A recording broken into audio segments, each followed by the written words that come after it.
If universities are engines of growth, why isn't productivity accelerating? What's the point of educating graduates if regions can't keep or use them? Are universities the hub of regional innovation or just another node? We are going to find out. Welcome to Productivity Puzzles Ask the Expert.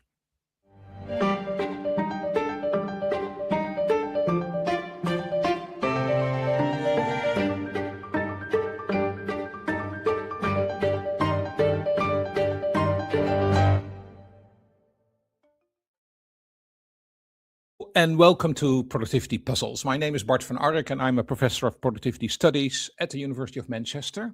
And I'm a director of the Productivity Institute, a UK-wide research body focused on all things productivity in the UK and beyond. This is the fourth episode of a special series of webinars during National Productivity Week 2026.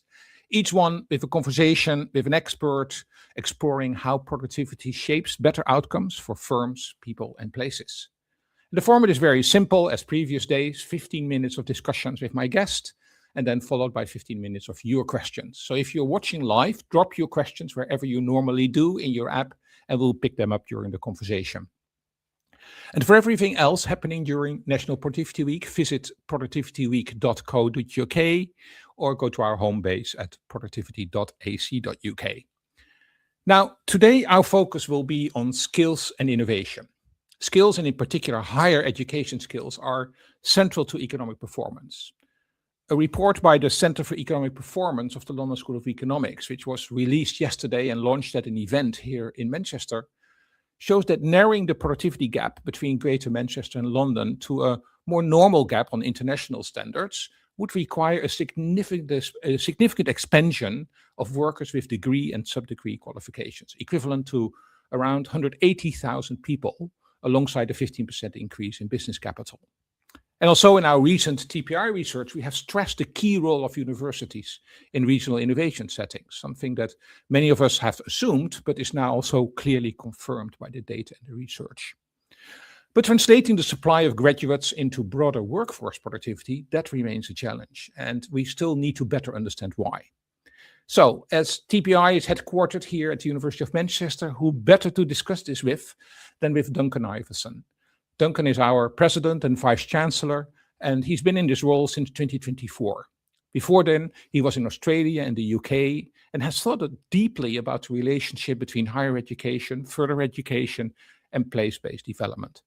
Using Greater Manchester as an illustration and drawing on international examples, he can hopefully help us to explore a bit more how policy can strengthen skill systems, support graduate retention and migration, and better connect education with regional economic growth. So let's bring in Duncan. Duncan, good morning and welcome to the show. Thanks, Bart. Good morning. Good to be with you. That's a tough introduction to follow on, but I'll do my best. Yeah, as I was just saying, you're in an office with some birds on the background. Yeah, so I hope the listeners enjoy feeling. that. Yeah, It's very nice for an early morning session. Now, before we go and talk about complex issues like policy and systems, I'd love to start a bit more personally.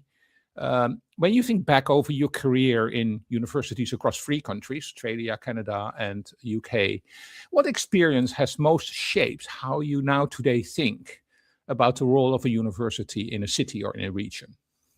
Yeah, it's a great question. I mean, I have to say it goes back to being an undergraduate in Montreal in Quebec. I grew up in Montreal at a very interesting and existential time for Canada. Quebec was surging with an independence movement at the time, and Montreal was the epicenter of the debate because it was seen as the sort of bilingual city in a province that was asserting a kind of French identity. And growing up in a bilingual environment, going to a French school, and then landing at McGill in Montreal as a sort of 17-year-old who originally I thought I was going to be a lawyer, but then solved Canada's constitutional crisis, of course, the arrogance of youth, but then got deeply interested in some of the underlying philosophical questions. And just being on campus and seeing the role that the university played as a place where ideas were debated and tested, and deep conversations were being had between intellectual leaders and politicians and policy analysts. It was a really dynamic environment, and the campus is in the heart of the city. And I just saw that, this is the kind of role that a university can play, especially in a moment of crisis for a country. And I think that has really shaped my thinking. And one reason why I came to Manchester ultimately, I don't think there was ever a divine plan or anything, but one reason that brought me here, aside from loving the city and knowing the university a bit, was just the role that Manchester plays in the Greater Manchester region is unique globally, and it was something I really wanted to be part of and have a chance to contribute to. Okay, we'll deep dive a little bit into that later in this conversation. But first, you've argued that universities shouldn't see themselves simply as a human capital pipeline, right? But they need to see themselves as part of a broader skills and innovation system rather than just a market that produces graduates. And that even actually became the headline of a Times Higher Education interview a 2 years ago, which we'll put in the show notes. Could you explain here what it means in practice when you say we're more a system than a market, and why the University of Manchester actually is a good example of these thoughts into practice? I mean, I think the dominant, just taking a step back from the innovation agenda for a second, I think the dominant higher education policy framework, interestingly, in both the UK and Australia over the last decade, has been essentially a kind of a system driven by the price mechanism. We deregulate tuition fees, or at least allow tuition fees to float up as a way of generating revenue into a higher education system that governments don't want to fund themselves. And then we try and compensate or protect the sort of access issue or value through income contingent loan schemes. But price hasn't worked as a way of, I think, driving higher education reform, either in the way that I think the original policy designers thought, nor just practically in terms of the way it's worked out. And what's happened instead is that we've gotten a rather homogeneous set of institutions who are all competing roughly with the same courses, same prices, same sort of offer. And now we have a fiscal crisis on the back of it. So I do think we need to reframe how we think of the role of higher education. And I wrote a piece in the FT when I first arrived saying that one thing that struck me about coming back to the UK is, and I know some of my colleagues groan when I say this, is we really need to re-ask the question, what's a higher education system for? What's a university for? So much of the policy change has been incremental and sort of tweaking. Of course, there's been lots of reviews. So my basic premise is we need to think of the higher education system as a system. And that's also requires universities not to be, not at all to give up on our kind of autonomous status as institutions of education and research. Yeah. That's very important, but to be a bit more creative in how we think about it. We have a role to play in the ecosystems within which we sit, and to see ourselves as ecosystem builders, among other things, not simply as autonomous agents who are competing with other institutions to get the most students and the most funding. So we need to give a bit and see ourselves as a system. And I think states need to see higher education in that more systematic way. I mean, we can talk about it later, but there are some models out there that have gone down this path. Not all of them have worked necessarily, but there are things we can learn from that. So that's really the essential point. And that market-driven, price-driven approach to higher education policy, I think, has come to an end. We really need a new frame for it. Yeah. Having said that, though, as you say, students are at the heart of what universities do. Of course. We need to attract them, and there is a price and things like that. So going back to the students specifically then for a second, for a large global university like the University of Manchester, a critical question is how we then actually turn all the human capital that we're creating into a strong regional skill system. And you've noted before that cities like Manchester often educate talent that then leaves the region, and that in a way reinforces all sorts of national and regional inequalities. I just want to quote one figure from that report of the Center for Economic Performance that I mentioned earlier. They have a figure there and arguing that the retention rate of graduates in Manchester is 67%. Versus 79% in London. So it's a 12 percentage point difference. And that's a big difference. Their argument is if you could close that gap, you would already be a long way in keeping graduates in the region. So could you talk about some of the practices that work well and where you think we still need to do more work to improve graduate retention? So I just want to say though, Bart, that 67% number is pretty extraordinary. And many of your listeners might not be aware that is the second highest retention rate in the country. Yeah, so it's worse in other places. And it's been growing, and that is one of Manchester's superpowers. It's gold for us in so many ways. And Manchester is increasingly seen as a place for young people to come and not only study but graduate, build their lives, build their businesses. So I think practically we need to create an environment in which our graduates want to stay and as I said, build their lives. And that means, again, thinking of ourselves as contributing to that broader ecosystem. And when we talk about graduates, we're not only talking about the University of Manchester, but we're talking about the other universities, the FE system in Greater Manchester more generally. And we need to create an environment in which they are incentivized, not only because good transport hubs, affordable accommodation, good cultural institutions, good life, but also that there are jobs for them to graduate into. And I think it's on the university to prepare our students for a changing labor market, for a world that is changing rapidly, whether through technology, whether through geopolitics, whether through the kinds of challenges we see currently in our economy. And that's a really important issue. A lot of the challenges we have are downstream from the economic challenges the UK has more generally. But we need to be contributing to that environment. And what we're trying to do in Manchester right now, and we launched a new strategy last year with this at the heart of it, with the student experience at the heart of it, is to think of our students as needing more of what they would have got in their first job out of uni. We need to pull that into their, at least for undergrad, well, for both undergraduates and postgraduates, we need to pull that into their experience with us. So we want to give every single one of our students a chance, more chances to put their learning into context, whether that's working on a project, whether that's an internship or a placement, whether that's working with one of our partners or working on a real life problem. We're calling this partner-enabled learning, and that's going to be at the heart of our curriculum over the next decade. And then also, I think we need to increasingly see students not only as job takers, but as job makers, as entrepreneurs, as business developers themselves.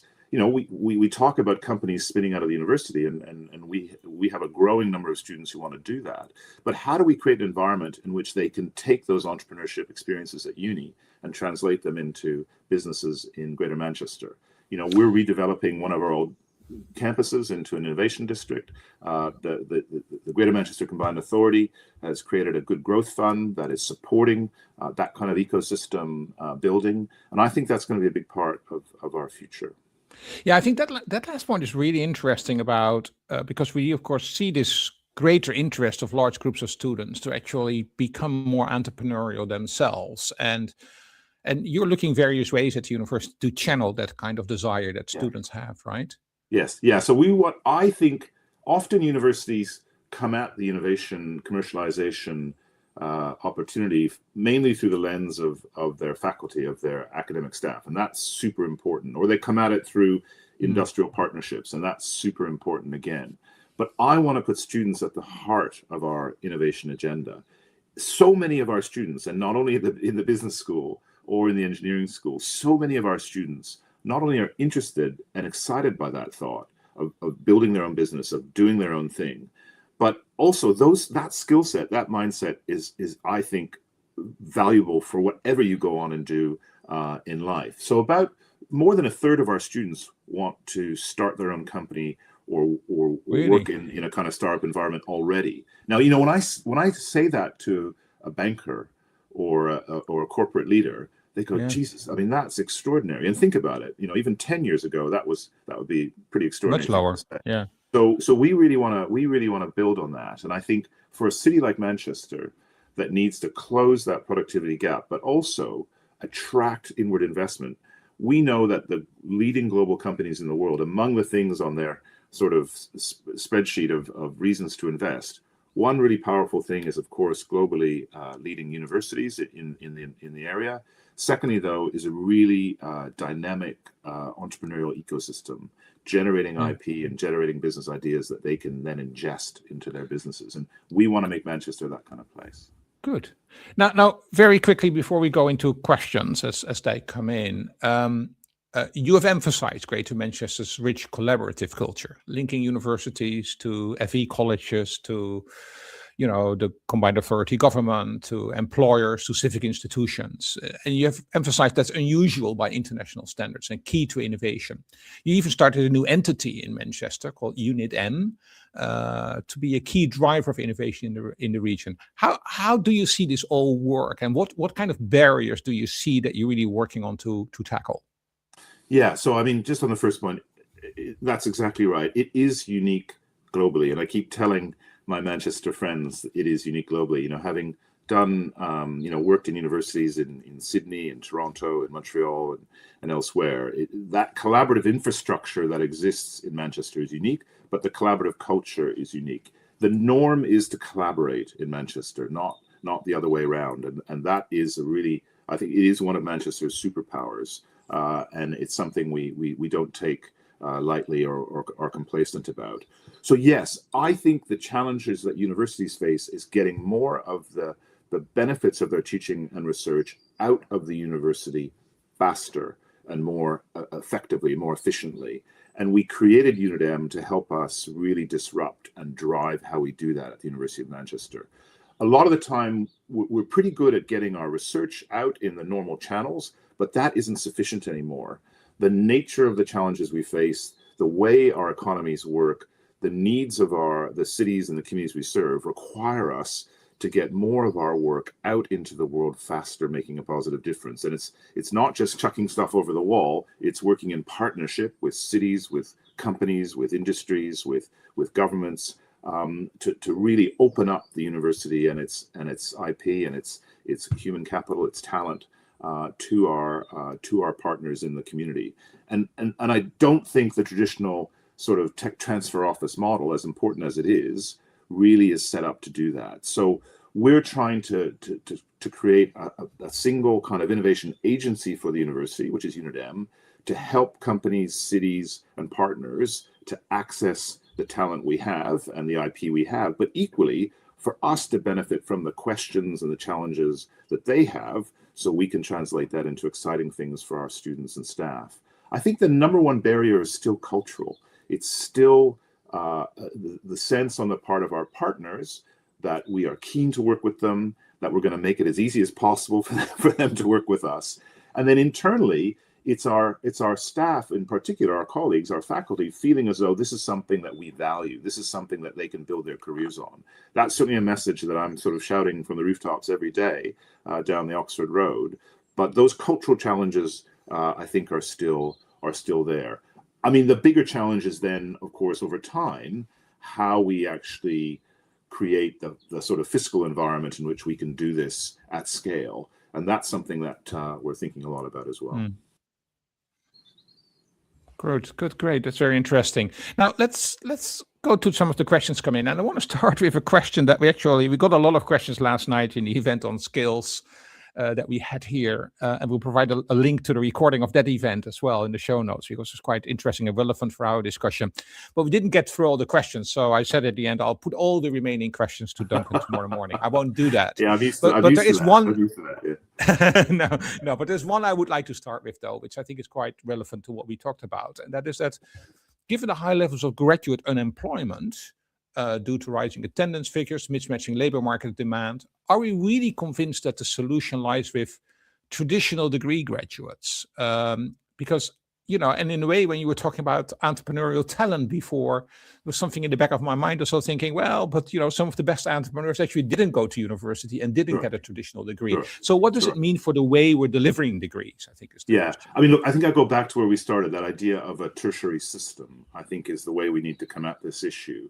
So there is now a couple of things going on in the labor market, although I'm no expert. It's talking to colleagues and thinking at and looking at the research that's coming out. There is a mismatch between some of the skills that our economy is crying out for, and this is particularly true in Greater Manchester, and the kinds of graduates coming out of universities. And we need to work with our industry partners and our private sector partners to close that gap. There's a huge demand for high skills in those industrial strategy areas, for example, and we need to work together on that. One good thing that's happening in Manchester, for example, is we've, as a city, agreed on sort of 5 key industrial clusters that overlap with the government's industrial strategy, and the universities and HE colleges are working together to line up our programs and our offer and pathways between our institutions against those skills requirements. So that system where we started with, there's a really practical example of what it means to operate as a system. How do we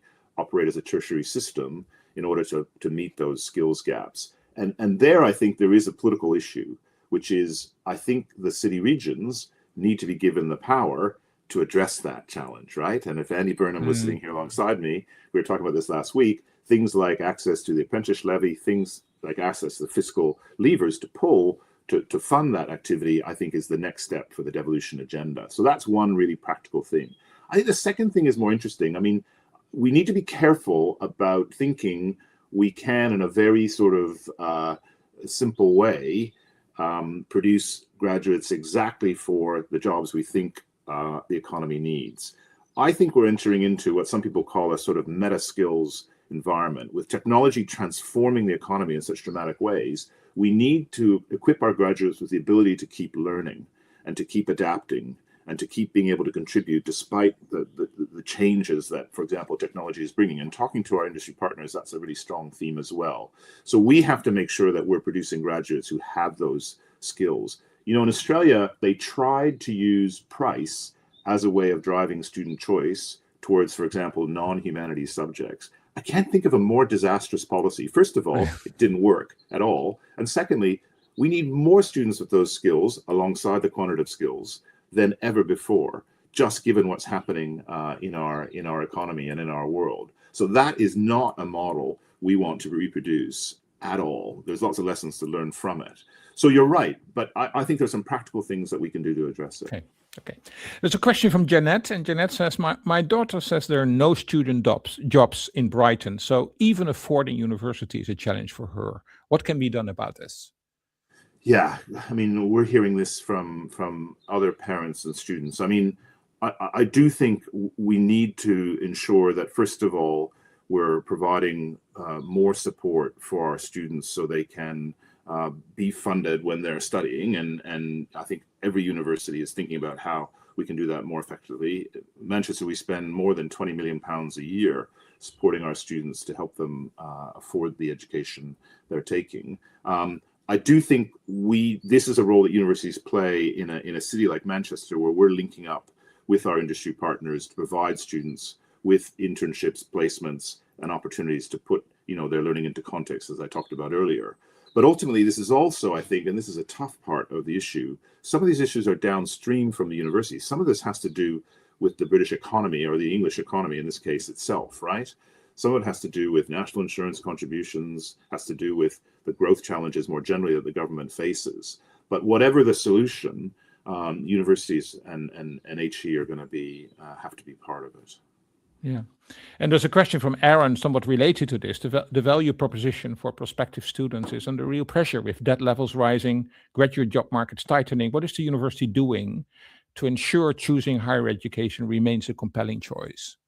So I think a great question, and I think it's never been put with more force at any point in my career than now. So I think it's the right question to ask.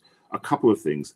It's still the case that a student graduating with a tertiary degree is in a much stronger position than if you didn't.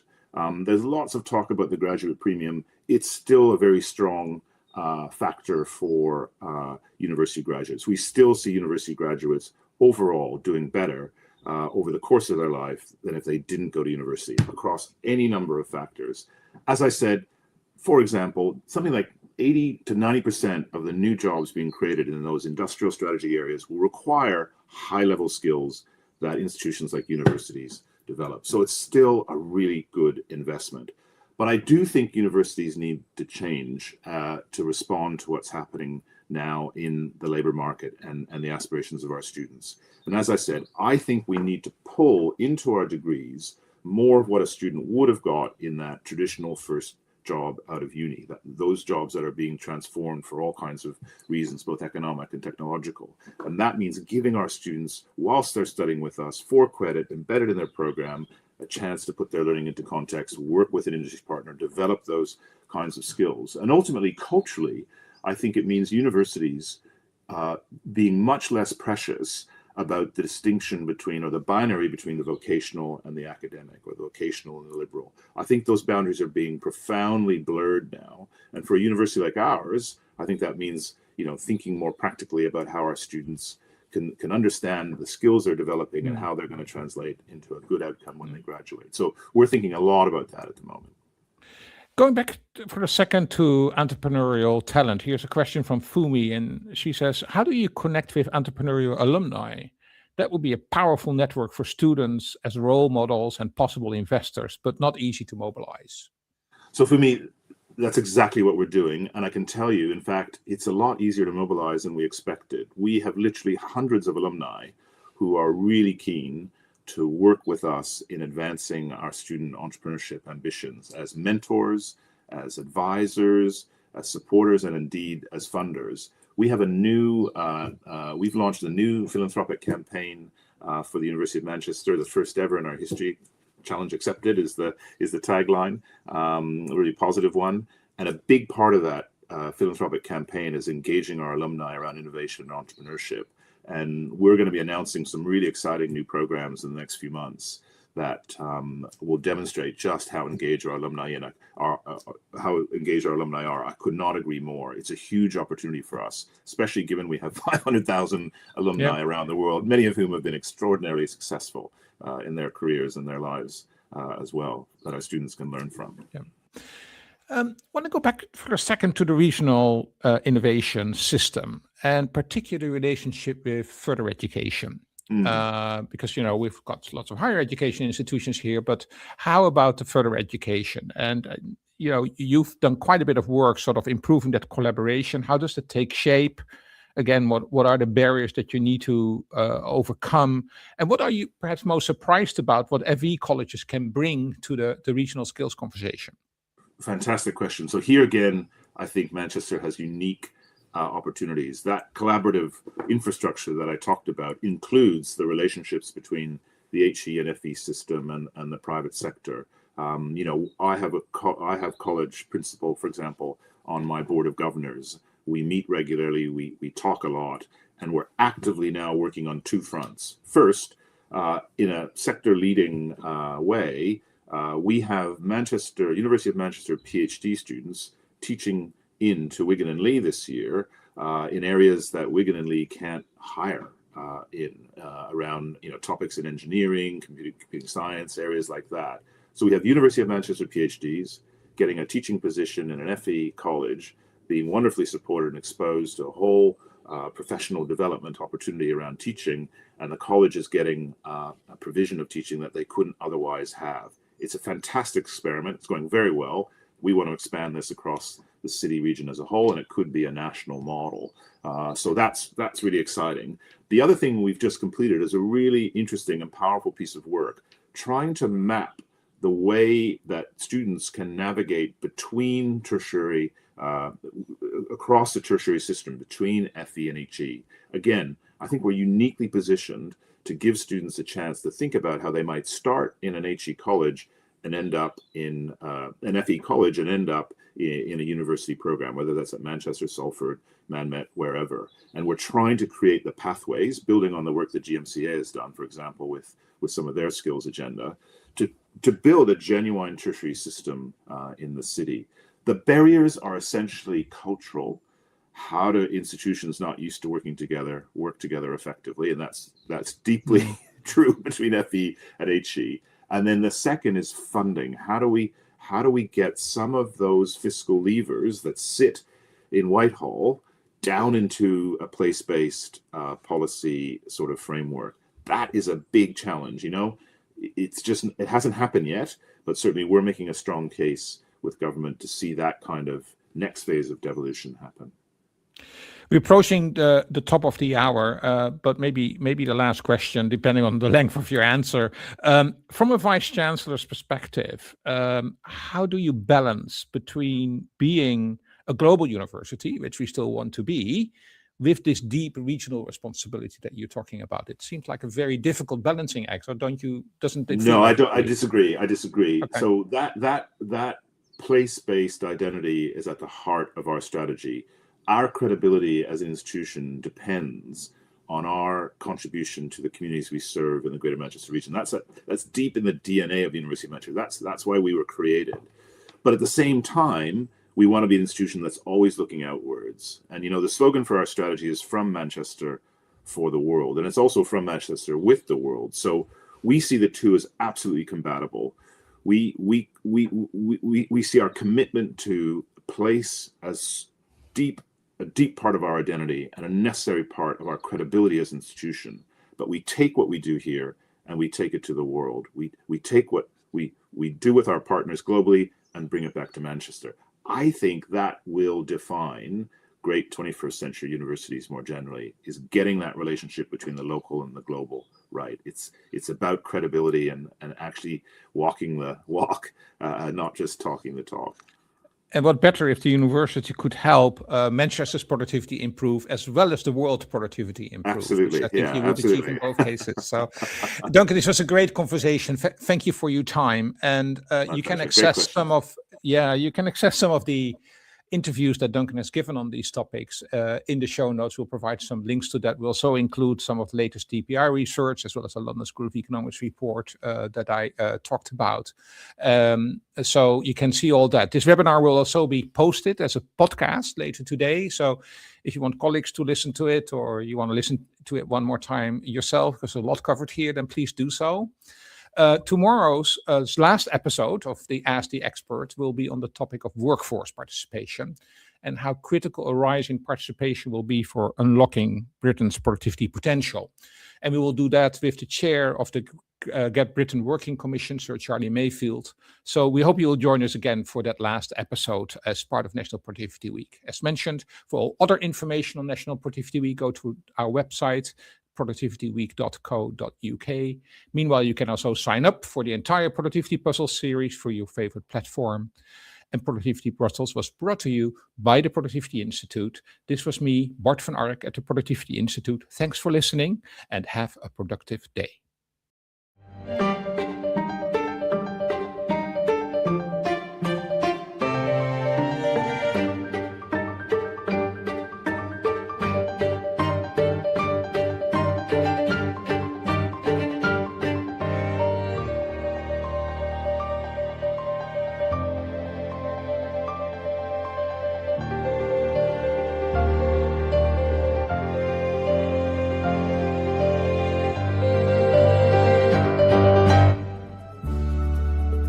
Productivity matters because it's what drives improvements in living standards over the long term.